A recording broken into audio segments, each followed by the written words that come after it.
السلام عليكم، ازيكم عاملين ايه؟ يا رب دايما تكونوا بألف خير. النهاردة هعمل معاكم بفتيك او اسكالوب بانيه يطلع معاكم احلى من اي مرة اكلتوها على ضمانتي. هيطلع معاكم من غير ولا غلطة، طعمه خطير، التتبيلة بتاعته طعمها تحفة. كمان التتبيلة بتاعته او الكفر بتاعه ما بيتحركش من على البفتيك. ده غير انه كمان طري ومش بيشد من الاخر ولا غلطة فيه، طعمه خطير. هاي كمان هقول لكم على التسوية بتاعته الصح، وكمان معاه مكرونة اسباجيتي بالصلصة طعمها بيبقى خطير. الأكلة دي الكبار والصغيرين بيحبوها. بصوا الكفر ما بيتحركش من مكانه، ما بيفكش، ومن غير تتبيلات كتير، من غير حاجات كتير، خطوات بسيطة جدا. بصوا بيتقطع معانا بكل سهولة، والكفر بتاعه مش تخين، مثالي. بصوا، واللحمة من جوه خطيرة. أهم حاجة في الاسكالوب بانيه أو البفتيك قطعية اللحمة تفرق جدا جدا. لازم تبقى من وش الفخدة عشان بتبقى أطرى حتة، وبعد كده كده الجزار بيقطعها لنا يبقى سمكها رفيع.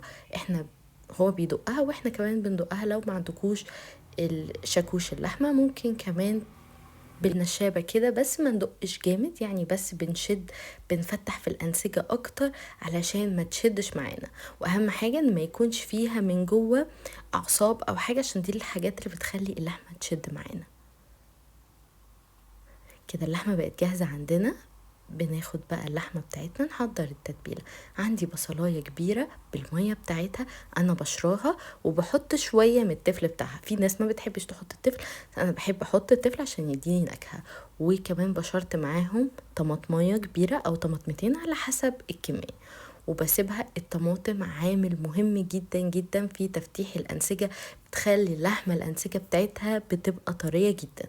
بعد كده التوابل عندي معلقة صغيرة من الفلفل الأسود، والتكة بقى الخطيرة اللي بتغير من طعمه العسل الأسود. معلقة صغيرة برضو من العسل الأسود بيديله طعم خطير ومش بيبان قوي، يعني هو ده بديل الصويا صوص. وكمان نص معلقة صغيرة من 7 بهارات أو بهارات لحمة، وملح وفقط. يعني برضو لو حابين تحطوا توابل زيادة حطوا. أنا حطيت كمان معلقة من الخل صغيرة، بتساعد برضو في تطرية اللحم.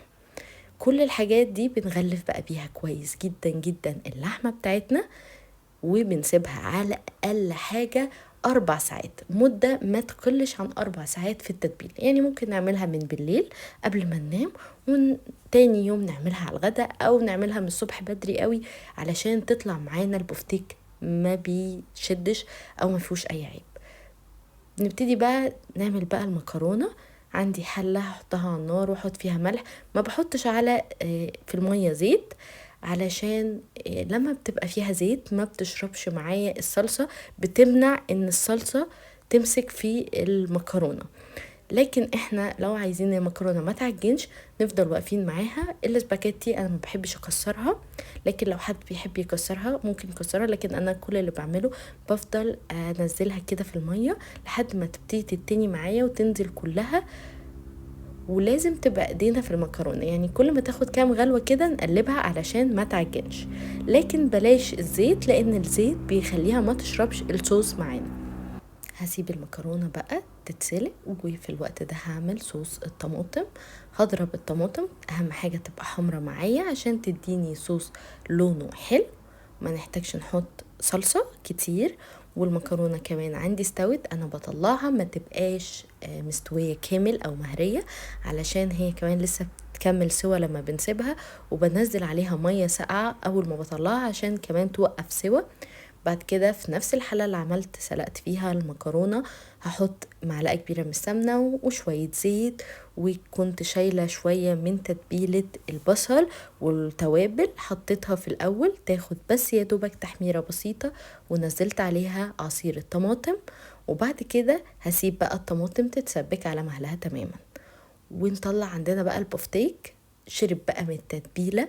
اهم حاجة ننفض البفتيك كويس جدا جدا من البصل والتوابل والبشر الطماطم، علشان ده الحاجات اللي بتخلي التتبيلة او الكفر او الدقيق والبقسماط ما يمسكش. عشان بحب اسهل على نفسي بقى، طريقة عندي بسيطة جدا، بفتح كيس او مفرش السفرة بجيبه وبحط عليه حبة البقسماط مع شوية من الفيجيتار او توابل الكريسبي وشوية من الشطة لو احنا جايبين التوابل مش مشطشطة، ورشة من حبة البركة بتدي طعم جميل جدا للحاجات المحمرة.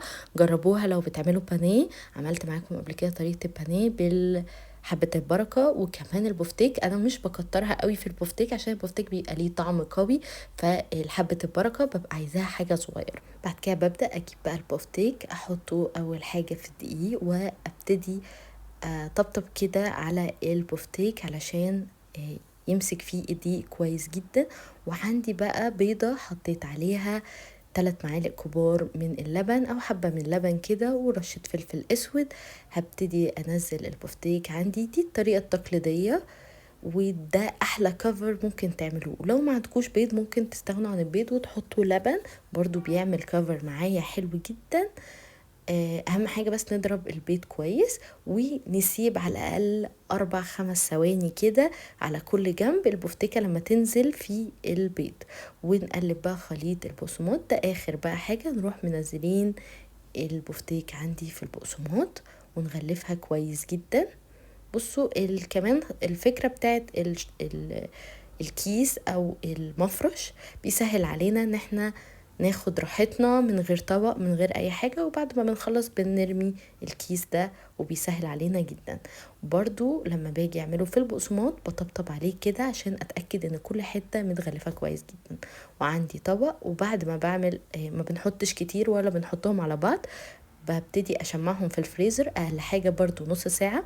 بعد ما اعمل الكمية كلها واتأكد ان خلاص كده تمام، بحطهم عندي في الفريزر بقى عشان يتشمعوا. الخطوة دي مهمة جدا، بتخلي الكفر يثبت معايا، ما يخليش البفتيك يشد معايا، يخليه يستوي بسرعة ويحتفظ كده بالكفر ويبقى يطلع معانا احسن من المطاعم. وبعد كده عندي هنا بقى الصلصة بتاعتي، حطيت عليها معلقة من الصلصة. وانا بنعرف منين ان الصلصة عندي اتسبكت؟ لما الدهون تطلع على الوش وما يبقاش فيه مية، خلاص المية اتشربت كده، معنى كده ان الصلصة اتسبكت. لما الدهون تطلع على وش الصلصة ونقلبها كده ما نلاقيش فيها مية، انا لسه هسيبها كمان شوية تتسبك عقبال ما احمر البفتيك. طلعت البفتيك بقى عندي كده بالشكل ده، بصوا بقى متماسك. نهزه اهم حاجة قبل ما نحطه في الزيت. انا دلوقتي كده بوريكم بعد ما سبته تقريبا نص ساعة، ساعة الا ربع او ساعة. كل ما تسيبوه اكتر يتشمع في الفريزر كل ما يديكوا نتيجة حلوة. كده عندي هنا الزيت، هعرف منين ان هو ابتدى يتحمر؟ بصوا حطيت بس كده شوية من البقسماط اشوفه ابتدى يغلي عندي ولا لا. بنزله في الاول على زيت يكون سخن، يعني يكون غلي، وبعد كده بهدي النار.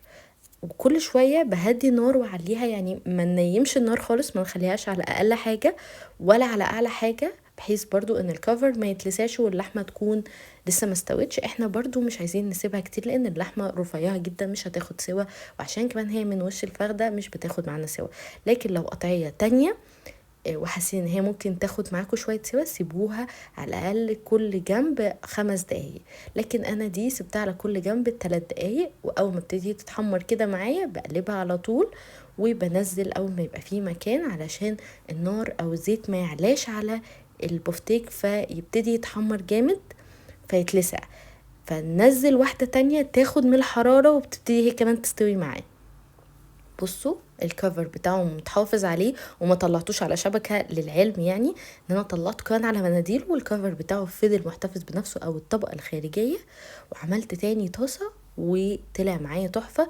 في نفس الوقت برضو اهو كده الصلصة عندي اتسبكت تمام. هنزل عندي بقى المكرونة، واهم حاجة ننزل المكرونة على دفعات عشان الناس اللي بتحس ان المكرونة اكتر من الصلصة، المكرونة اقل من الصلصة، فننزلها على دفعات. بنقلب كده الصلصة بنخليها تدخل في المكرونة.